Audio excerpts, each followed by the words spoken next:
Yo creo que hay un cordón de tres dobleces que vamos a tener que ver en operación durante esta temporada sobre la Keilah. Y tenemos que aceptar que el Eterno está en medio de esta generación, trabajando con los que llegan a estar en un acuerdo con Él.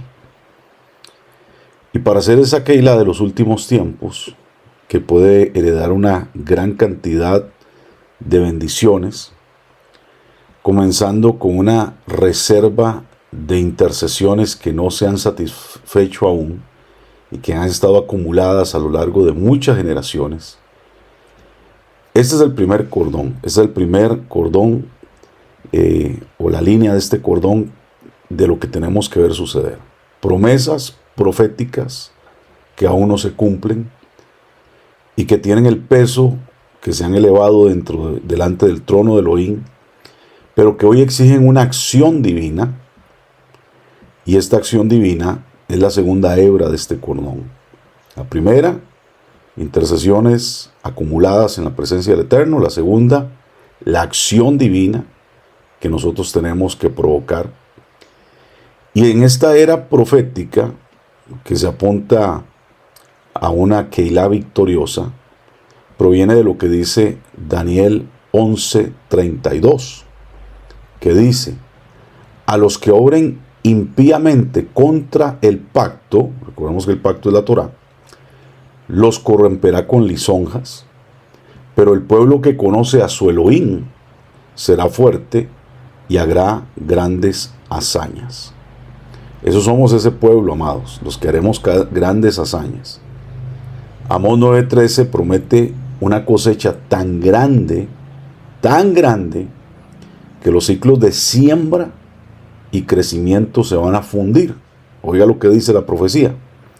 He aquí que vienen días, dice Yahweh, que el arador alcanzará al segador, y el pisador de uvas al que siembra, y los montes destilarán mosto, y todos los collados manarán con él. Así que aquellos que están dispuestos a abrazar las promesas y agregar su acuerdo, contribuyen a ser parte del tercer hilo de este cordón de tres dobleces. Entonces, repito, el primero es las intercesiones no respondidas que se han elevado. Lo segundo son las acciones divinas que tenemos que tomar. Y lo tercero, los que estemos de acuerdo en abrazar el pacto y la promesa de Elohim para ver el cumplimiento. Ese es un cordón triple que no se puede romper. Ahora, leamos lo que dice la palabra en Isaías, capítulo 60. Muchos conocen este contexto o este pasaje, a partir del verso 1 y hasta el 5. Habla de la futura gloria de Sión. Levántate, resplandece, porque ha venido tu luz, y la gloria de Yahweh ha nacido sobre ti. Porque aquí que tinieblas cubrirán la tierra y oscuridad las naciones, mas sobre ti amanecerá Yahweh, y sobre ti será vista su gloria. Y andarán las naciones a tu luz, y los reyes al resplandor de tu nacimiento. Alza tus ojos alrededor y mira, y todos estos se han juntado, vinieron a ti. Tus hijos vendrán de lejos, y tus hijas serán llevadas en brazos. Entonces verás y resplandecerás, se maravillará y ensanchará tu corazón, porque se haya devuelto a ti la multitud del mar, y las riquezas de las naciones hayan venido a ti. Yo espero que usted esté abriendo los brazos bien grande y diciendo: amén, esto se va a cumplir en mi vida. Y bueno, yo soy una persona que no me gusta tanto estudiar o estar hablando más bien de lo que son las doctrinas escatológicas de los tiempos finales. Porque desde mi perspectiva, los que se dedican solamente a enseñar esos temas están llenos de engaño, están llenos de un espíritu de temor que no proviene de parte del Eterno. Y lo único que busca son seguidores, likes y gente inoperante en el reino. que lo único que está haciendo es buscando un escapismo de las circunstancias de este planeta para decir, bueno, o nos vamos en el rapto, o ahora los que no creen en el rapto, porque no existe bíblicamente, bueno, entonces que se acabe este mundo y sigamos felices con Mashiach. Bueno, que quiero decirles una cosa, este mundo no se va a acabar, nosotros lo tenemos que transformar, eso es lo que enseña la Torá. Y nosotros tenemos que dejar de estar pensando en que si los ovnis están llegando a la Tierra, ay que si estos drones, ay que si las guerras, ay que si esto. Ese espíritu maldito de temor que infunden sobre el pueblo para que no hagan lo que tienen que hacer, es lo que siempre ha estado generando una Keilah totalmente apática, vagabunda, sin propósito, sin sentido y sin autoridad sobre esta tierra de los vivientes. ¿Por qué? Porque en lugar de estar nosotros haciendo lo que tenemos que hacer, como Mashiach nos lo enseñó, en lugar de nosotros estar preparándonos y trabajando en nuestras acciones concretas para que el reino se manifieste, ese reino que él dijo que está en medio de nosotros, la gente todavía está viendo si los cielos están oscuros o están despejados, si va a llover o no va a llover. Y son como los fariseos que están profetizando por lo que ven en los cielos y no accionando por lo que entienden de los tiempos espirituales y de lo que la Torá nos está diciendo. Entonces, esta lamentable circunstancia, que es parte de lo que tenemos que nosotros romper en nuestros modelos de pensamiento, tiene que cambiar. Los verdaderos profetas, amados, están de acuerdo que habrá una temporada maravillosa en el tiempo del fin para aquellos que conocen verdaderamente a Elohim. Y lo dice aquí Isaías.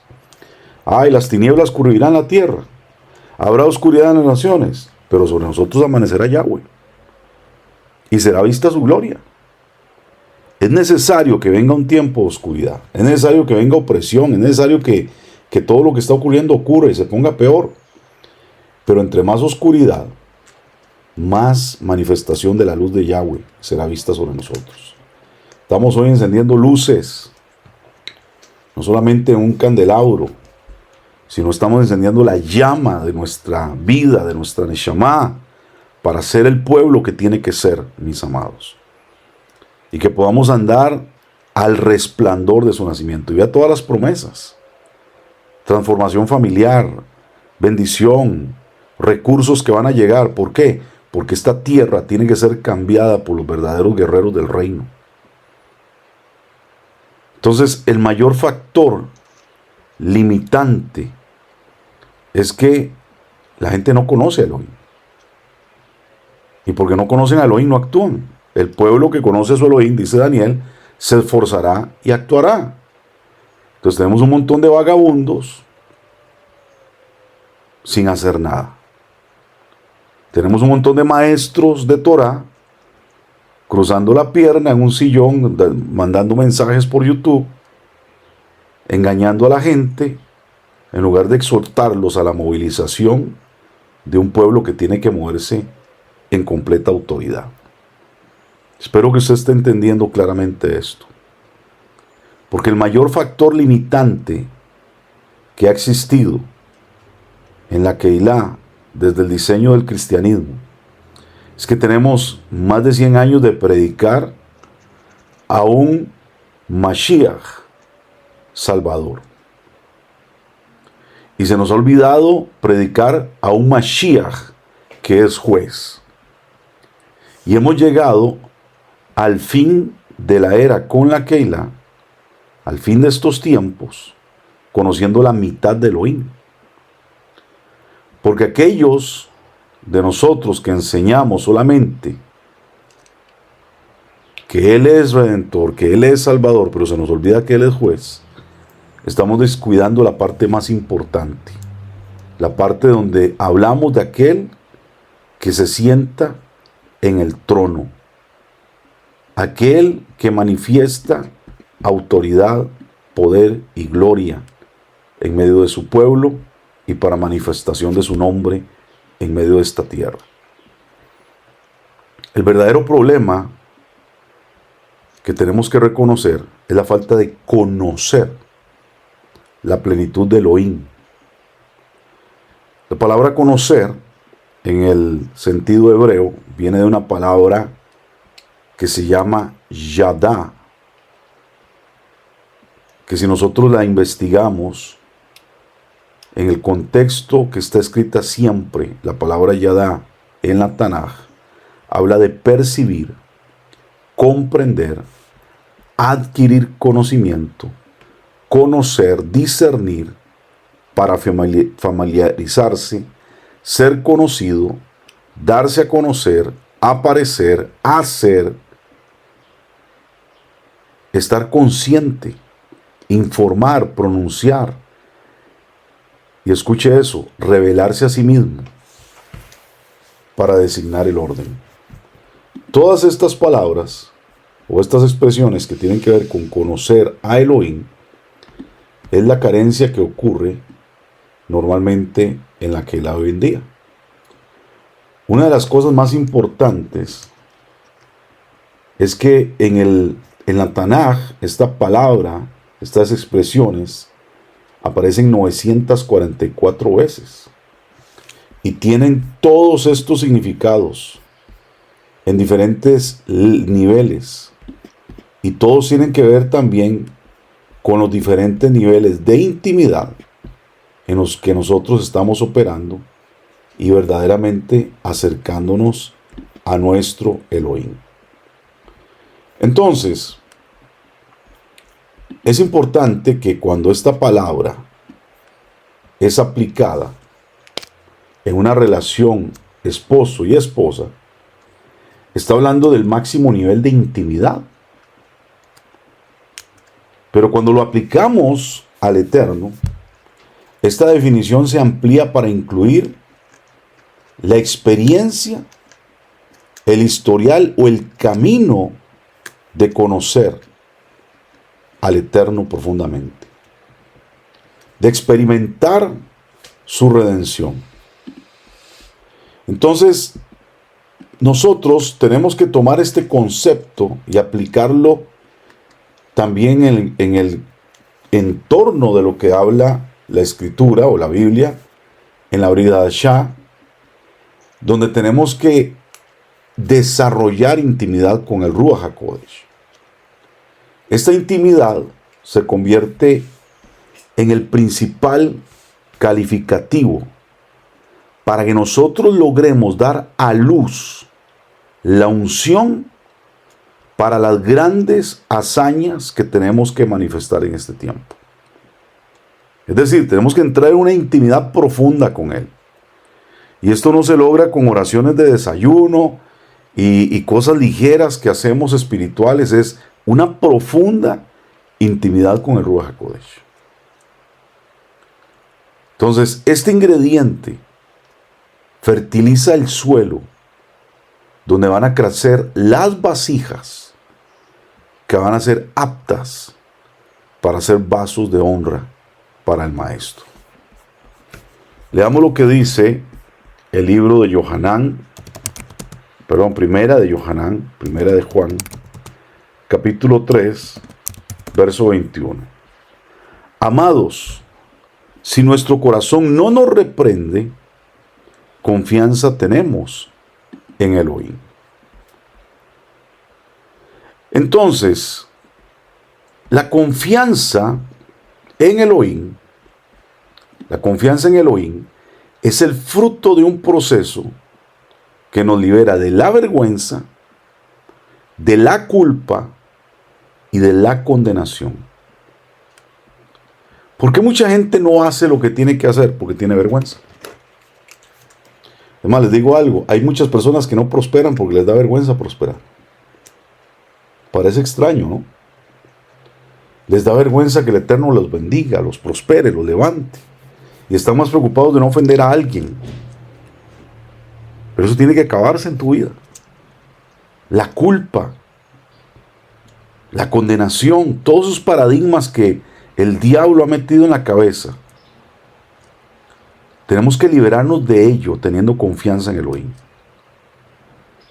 Si nos encontramos entre un grupo muy grande que desearía poder retroceder en el tiempo y rectificar algunas decisiones muy costosas, entonces aceptar el plan de Elohim para redimirnos tiene la clave para que nosotros nos convirtamos en un guerrero en el nivel de David Amelech, donde él logró conocer a Elohim como redentor del fracaso.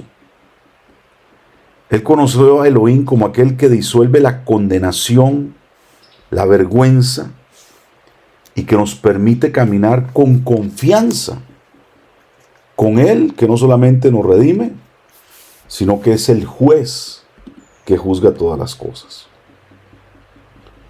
Entonces el Eterno nos está ofreciendo caminar en un convenio que redime todas nuestras fallas. Y la pregunta para tu vida es, ¿estás tú dispuesto a aceptar esa redención? Porque aunque suene extraño, mucha gente tiene el concepto mental de que sí, que Él me perdona, sí, que Él me redime, sí, que Él me restaura, pero no han aceptado verdaderamente este convenio en su vida, y por eso hay cosas que no se han resuelto. Moshe, David y aún el mismo Pablo comparten algo en común. Comparten algo bien interesante, y es el hilo conductor del desarrollo de un liderazgo. Y estos tres personajes tuvieron fracasos que Elohim pudo redimir para luego poderlos usar. El problema es que hay tanta condenación que Satanás ha puesto en nuestra vida que la gente cree que no lo puede lograr. Sí, obviamente no nos lo merecemos, pero no es por nuestros méritos, sino por los méritos de nuestro Mashiach que nosotros vamos a ser usados.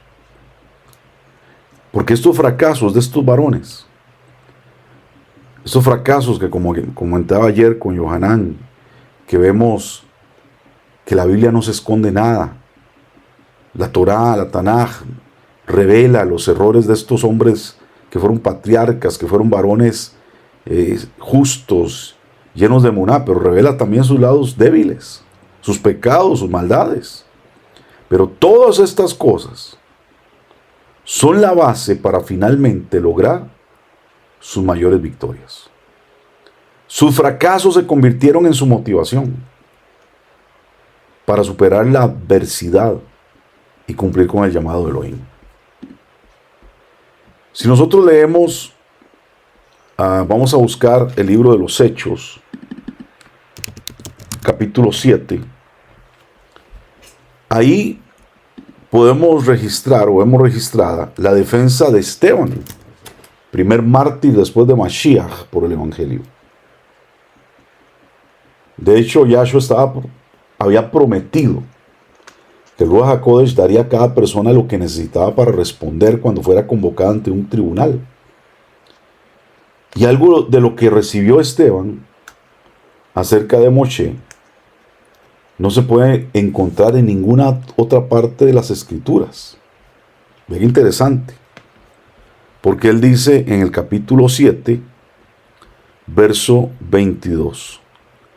Cuando hubo, y hablando acerca de Moshe, cuando hubo cumplido la edad de 40 años, le vino al corazón el visitar a sus hermanos, los hijos de Israel. Esto es un dato que no se encuentra en la Torá, no está escrito.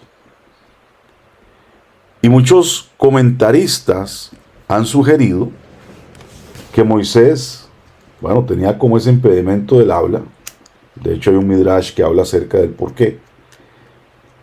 Pero cuando vemos lo que dice el verso 22, ¿verdad?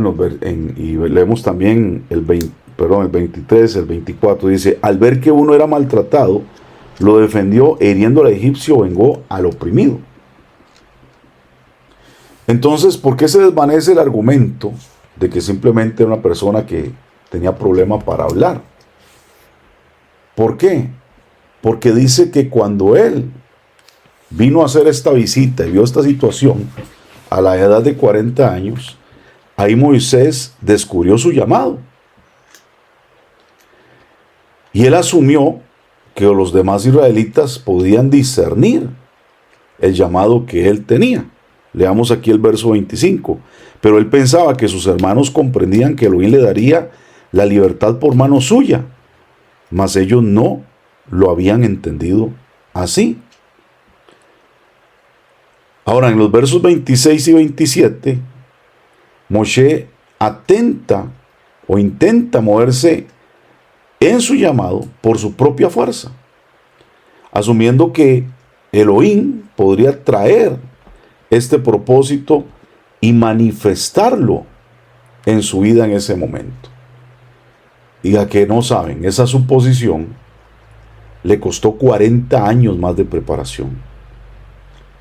Cuando sacó a Israel de Egipto y fue llamado al monte para encontrarse con Elohim, el pueblo se puso en marcha, ahora sí, bajo el mismo espíritu que estaba operando en él.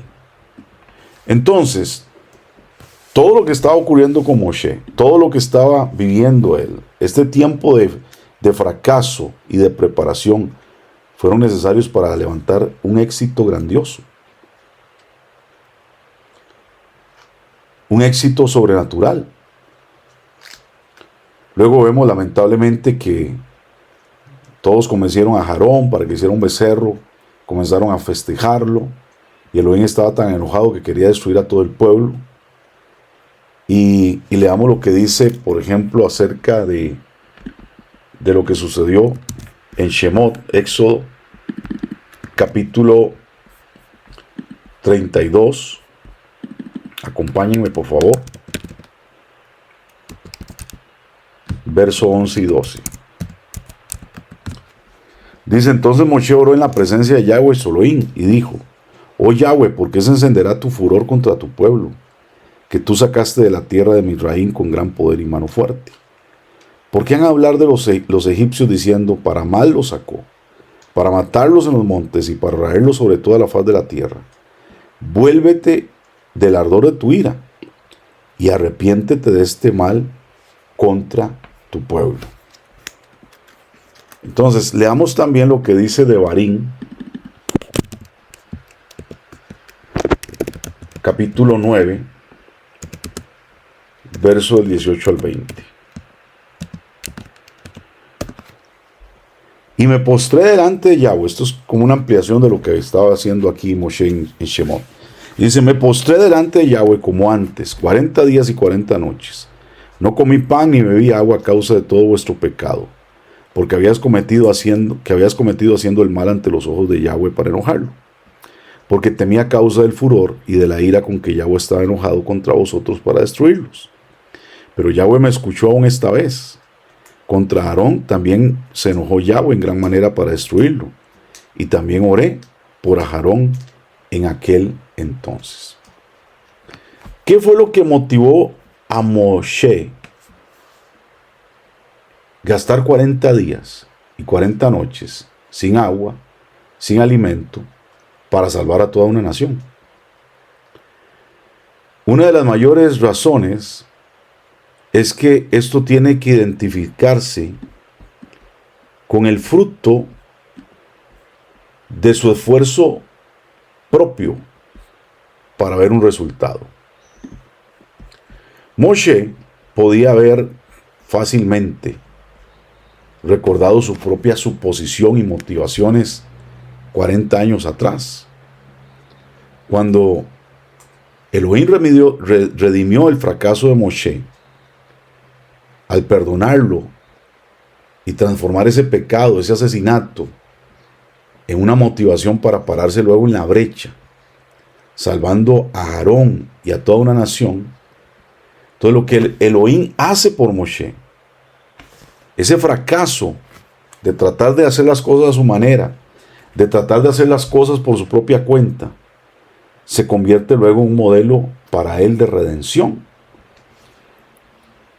Y ahí donde vemos nosotros que nuestros errores el Eterno los usa para enseñarnos, para formarnos, para levantarnos con un carácter diferente, para que podamos entender que al final del camino Él nos quiere usar, pero nos tiene que procesar.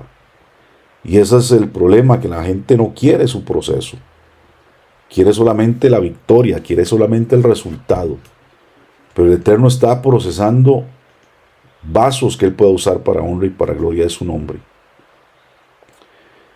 También el mayor fracaso de David, por ejemplo, la situación con Betsabé, el asesinato de Urías, para cubrir toda esta circunstancia. Vemos a un David que luego se arrepiente, acepta el plan de restauración y da 8 pasos demostrando su sinceridad. Y Elohim acepta su arrepentimiento, redime su fracaso. ¿Y cómo lo hace? Trayendo a través de Betsabé el hombre más sabio que jamás haya vivido en la faz de la tierra. Entonces lo que comenzó como un desastre, luego el Eterno lo usa para construir un diseño, para levantar a un Shelomó que construye su templo y logra terminar el anhelo que tenía David su padre de tener esta casa para honrar al Rey del universo. Entonces entendamos esto, al Eterno le gusta redimir los fracasos. Y al final Él saca siempre el oro del fuego. Ahora, podemos ver también lo que ocurre con Saulo de Tarso, el famoso Pablo, que se hacía llamar fariseo de fariseos. Él mismo fue el que orquestó la lapidación de Esteban. En Hechos 7:58 dice, lo echaron de la ciudad y lo apedrearon, y los testigos dejaron sus ropas a los pies de un joven llamado Saulo. Saulo, en su función de andar haciendo locuras y errando constantemente y pecando, él mismo diezmó a la Keilah en Jerusalén. Él perseguía a los creyentes de Mashiach y los asesinaba. En Hechos 8:1 dice, y Saulo consentía en su muerte. Y en aquel tiempo se levantó una gran persecución contra la Keilah que estaba en Jerusalén, y todos fueron esparcidos por las regiones de Judea y Samaria, excepto los apóstoles. Entonces miles de personas creyentes fueron desplazadas a causa de este Saulo, de este Pablo. Entonces al final vemos que esto se convierte en una bendición, porque el resultado de la expansión y la persecución provocó que el evangelio fuera llevado a otras regiones. Por ejemplo, cómo el evangelio llegó hasta Antioquía. Eso lo vemos en Hechos capítulo 9, verso del 1 al 2, que dice, Saulo, respirando aún amenazas y muerte contra los discípulos de Mashiach, vino al Cohen Gadol y le pidió cartas para las sinagogas de Damasco, a fin de que si se hallase algunos hombres o mujeres en este camino, los trajese presos a Jerusalén. Entonces, por causa de esto, el evangelio tuvo que avanzar y llegar a otras regiones y a otros lugares y a cumplir otro propósito más allá de lo que tal vez los que estaban siendo perseguidos podían esperar. Pero este Saulo, este Pablo, devastó a la Keilah de una forma brutal, hasta que también cuenta la historia que él tuvo una conversión radical y dramática. Y este hombre, después de haber vivido en la vergüenza todos sus días, así como dice el libro de Gálatas, capítulo 1, verso 13 al 14, que menciona lo siguiente: porque ustedes han oído de mi antigua conducta en el judaísmo, cómo perseguía la Keilah de Elohim, más allá de toda medida, y traté de destruirla. Y avancé en el judaísmo más que muchos de mis contemporáneos en mi propia nación, siendo más celoso de las tradiciones de mis padres. Pablo, amados, oró fervientemente para que ahora el diseño de todo lo que él había sido contrario a la Keilah pudiera revertirse. Y luego entendió que había una misericordia para él y que había un diseño y que aún el Eterno estaba trabajando en injertar a los gentiles en el olivo verdadero.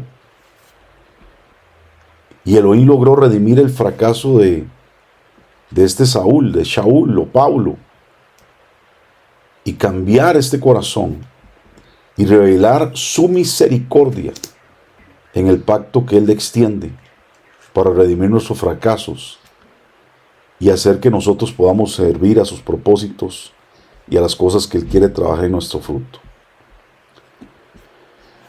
Entonces, uno de los grandes frutos del fracaso es que la compasión viene a nuestra vida.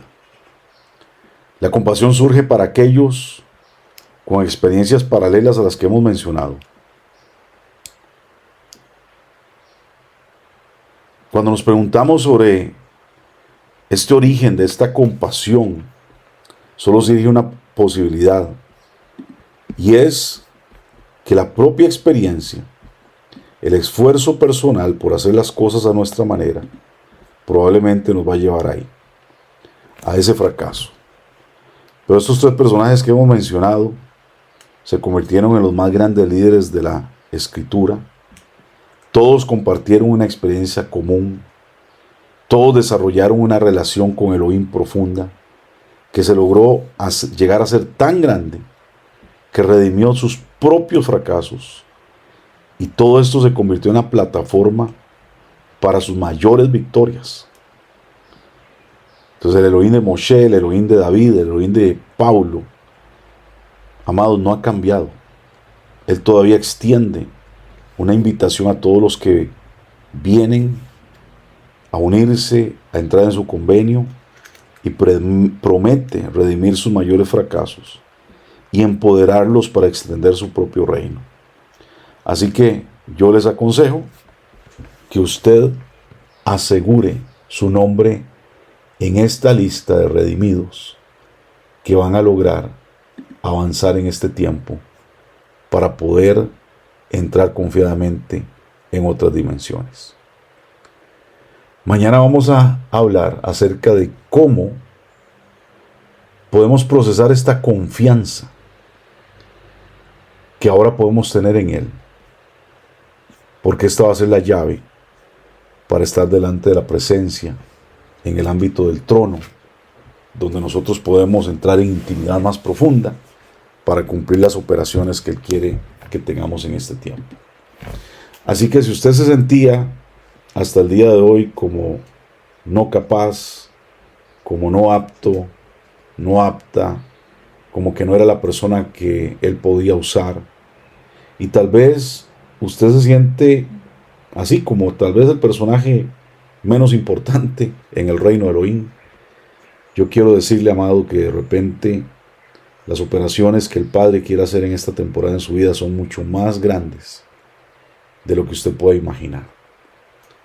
Porque tal vez usted ha estado en el silencio, usted ha estado en lo oculto, en el secreto, desarrollando, viviendo algunos procesos, pero ese es el elemento base, clave, importante, para lograr ser alguien que alcance las justas misericordias de nuestro Padre Celestial y pueda ser usado en una temporada para manifestar su reino y su justicia.